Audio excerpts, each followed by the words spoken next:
Au secours, nous n'avons pas de ministre de la Culture. Je travaille dans le secteur culturel depuis maintenant plus de 12 ans. Je suis le directeur d'une société travaillant dans toutes les techniques de spectacle. Je suis musicien, guitariste. Moi, je travaille dans le milieu culturel des gros concerts. Je suis technicien polyvalent et ça va faire 1 an que je ne peux plus exercer mon métier. 250 000 emplois, monsieur Gadisseux. 250 000 personnes dépendent du monde de la culture. J'ai été en CDD qui devait être renouvelé parce que tout se passait très bien. Mais ce CDD n'a donc pas été renouvelé et je me retrouve maintenant en situation de chômage. Du jour au lendemain, se retrouver dans l'impossibilité de faire son métier, c'est très dur à encaisser en fait. Du travail, il y en a pour le secteur culturel. Rester quasiment 1 an sans pouvoir faire quoi que ce soit, on envisage de faire autre chose parce qu'on se dit qu'il n'y a plus trop d'espoir. Donc l'idée maintenant, c'est de changer de métier tout simplement. Qui va rester après une crise comme celle-là?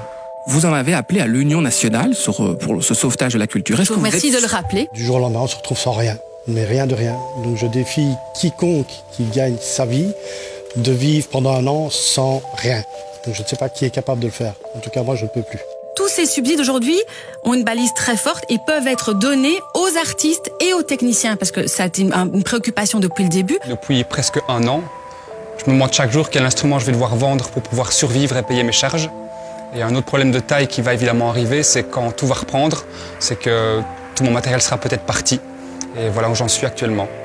Je pense que le côté humain doit être privilégié, mais donc je ne suis pas défaitiste parce que je pense qu'il y a moyen de trouver des solutions et de donner certaines réponses. La plupart d'entre eux n'ont aucune aide ni reconnaissance. Ils sont donc, ce que l'on peut dire, jetés à la rue. De l'État, de la ministre de la Culture, de qui que ce soit, je n'ai pas reçu 1 centime depuis maintenant 1 an. Ce dont on a besoin, ce sont des actes. Du jour au lendemain, se retrouver sans rien, sans revenu, sans aucune aide. Alors que je fais partie à part entière de ce milieu culturel. Et c'est quand même impressionnant de se rendre compte que nous ne sommes pas considérés. C'est quand même incroyable qu'on doive attendre une crise pour que certains se réveillent. On se demande dans notre métier, quand aurons-nous un ministre ou une ministre de la Culture reconnaissant tout le domaine non subsidié? En Fédération Wallonie-Bruxelles, les structures subsidiées représentent 30% de l'activité culturelle. 70% proviennent de structures indépendantes, c'est-à-dire de structures qui vivent exclusivement de recettes de billetterie. En 2020, la ministre Linard a débloqué 17 millions d'aides pour sauver le secteur culturel. On doit pouvoir se réjouir des décisions qui ont été prises. Pour savoir comment les répartir, la loi indique ceci. Il convient d'accorder prioritairement un soutien aux opérateurs dont la viabilité financière est menacée, en considération notamment de l'ampleur des pertes de recettes.